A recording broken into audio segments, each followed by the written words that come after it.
আসসালামু আলাইকুম, আশা করি সকলেই ভালো আছেন। আজকে আমরা Adobe Illustrator 13 নম্বর পর্ব দেখব। এটা আমরা 12 নম্বর পর্বতে দেখছিলাম। ডিরেক্ট সিলেকশন টুল দিয়ে আমরা এটাকে ডিলিট করে দিচ্ছি। তো আজকে ডিসপ্লেটা একটু বড় করে নিই। আজকে একটু ভিন্ন আকারে দেখব। এটা ডিরেকশন টুল দিয়ে আমরা এটা প্রথমে ঘর এঁকে নিচ্ছি। ঘরের ভিতরে কালার আমরা সবুজ দিচ্ছি। আমাদের স্টক কালার লাগবে না। আচ্ছা, আমরা এখন ডিরেক্ট সিলেকশন টুল চাপ দিয়ে আমরা অল্টার চাপ দিয়ে এই কোণাটা ক্লিক দিলাম, আর এই কোণে অল্টার শিফট চাপ দিয়ে এই কোণাটা ক্লিক দিলাম, আর এই কোণে একটা ক্লিক দিলাম। ওকে, তাহলে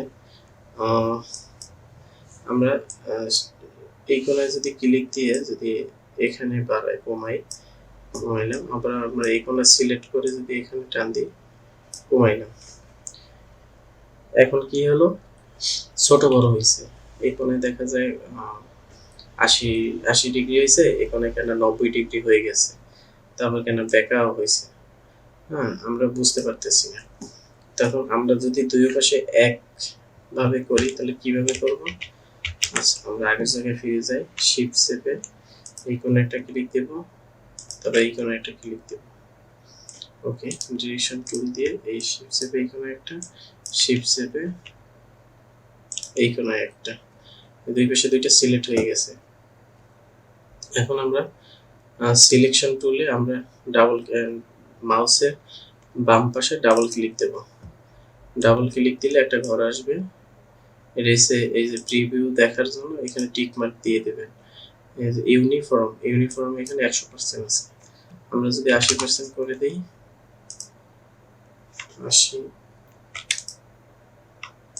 শিফট চেপে এখানে একটা ক্লিক দেব, তারপর এটা সিলেকশন টুলে ডাবল ক্লিক দেব। ডাবল ক্লিক দিয়ে এখানে আমরা কিবোর্ডে এটা দিয়ে কমাবো, যে 80 এই আমরা 70 করে দিলাম, 70 করে কপি দিলাম। এখন আমাদের এপাশেও ঠিক আছে, এপাশেও ঠিক আছে, এপাশেও ঠিক আছে, আমাদের এপাশেও ঠিক আছে। এখন আমরা চাইলে এপাশেও করতে পারি, এপাশেও করতে পারি, দুই পাশে আমাদের রাউন্ড আছে। তো আমরা আরেকটা কি সিলেকশন টুল দিয়ে আমরা একটু গোল করে আঁকি, এই আঁকলাম। এখন আমরা পেন টুলের অ্যাড অ্যাঙ্কর পয়েন্ট নিলাম, অ্যাড অ্যাঙ্কর পয়েন্টে ক্লিক দিয়ে এখানে একটা অ্যাঙ্কর পয়েন্ট ক্লিক দিলাম, আবার এখানে একটা অ্যাঙ্কর পয়েন্ট ক্লিক দিলাম। এখন আমরা ডিরেক্ট সিলেকশন টুল দিয়ে শিফট চেপে এখানে একটা ক্লিক দেব, এখানে একটা ক্লিক দেব। এখন আমরা যদি এখানে এসে ডাবল ক্লিক দিই,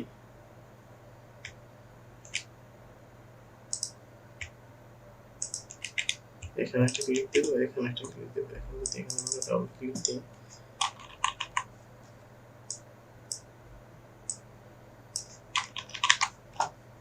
ওকে, হচ্ছে না। কেন হচ্ছে না আমরা একটু দেখে আসি।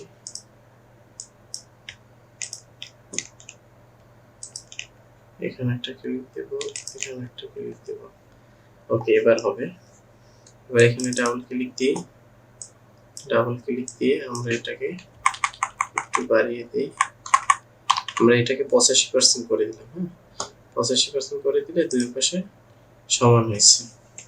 ব্যাপারটা এরকম। আচ্ছা, আমরা পুরোটাকে একটা সাইডে রাখি। আমরা আরেকটা কাজ দেখব, সেটা হলো এখানে রেক্ট্যাঙ্গেল টুল নিয়ে একটা বক্স আঁকলাম। বক্সটার কালারটা দিলাম লাল। আচ্ছা, আমরা একটা গোল বক্স আঁকলাম, এটার কালার দিলাম কমলা। এটাকে এটার উপর দিয়ে দিলাম। তারপরে আমরা একটা স্টার নিলাম, স্টারের কালার দিলাম ইয়া। তারপরে আমরা একটা চৌকি নিলাম, এটার কালার দিলাম সাদা। ওকে, এখন এখানে কয়টা? 4টা, 1টা 2টা 3টা 4টা। এখন সবার আগে আছে এইটা, এটা হচ্ছে সবার নিচে, তারপরে আছে 2 নম্বরে এইটা, তার উপরে 3 নম্বরে স্টার এটা, তার উপরে, তারপরে সবার উপরে আছে এইটা। এখন আমরা এটাকে একবারে চাইলে এখানে উপরে উঠে যেতে পারি, আবার এটাকে চাইলে এইটার উপরে উঠাতে পারি, একটা একটা উঠাতে পারি। তাহলে আমরা কি করব, এইটাকে আমরা এই তারার নিচে নিব। কিভাবে নিব, আচ্ছা এখানে ক্লিক দেব, ডান পাশে মাউসে ডান পাশে ক্লিক দিয়ে অ্যারেঞ্জে ক্লিক দেওয়ার পর এখানে 4টা অপশন দেখতে পাচ্ছি, bring to front, bring to forward আর send to back.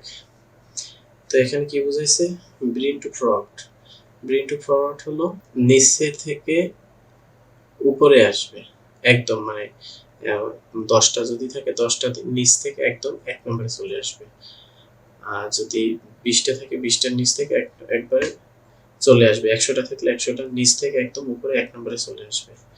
R been to forward কি, বিন টু ফরওয়ার্ড হলো একটার উপরে একটা আসবে, একটার উপরে একটা আসবে, একটার উপরে একটা আসবে। সেন্ড টু ব্যাক একই সিস্টেম। আচ্ছা আমরা সেন্ড টু ব্যাক দিলাম, সেন্ড টু ব্যাক দিলে এই যে নিচে চলে গেছে, এইটা ছিল সবার উপরে, এটা এখন স্টারের নিচে চলে গেছে। এখন যদি আমরা আবার স্টারে ক্লিক দিই, মানে যেটা নিচে নেব বা উপরে নেব সেটা আগে সিলেক্ট করতে হবে।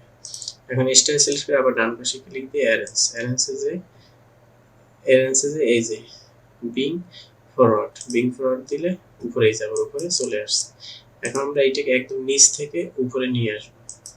কিভাবে নিয়ে আসবো, আমরা আগে এইটাকে সিলেক্ট করবো, সিলেক্ট করে ডান পাশে ক্লিক দেবো, অ্যারেঞ্জে ক্লিক দেবো, এই যে বিং টু ফন্ট দিছে একদম একবারে উপরে চলে আসছে। হ্যাঁ, আমরা যদি কলটার জেড চাপ দিয়ে পিছিয়ে যাচ্ছি, এখন এখানে চাপ দিয়ে যদি অ্যারেঞ্জে ক্লিক দিয়ে যদি মানে বিং টু ফরওয়ার্ড দিতাম তাহলে এইটার উপরে চলে আসছে, এটার উপরে, তারপরে এটার উপরে আসতে পারে না, এটার উপরেও আসতে পারে না।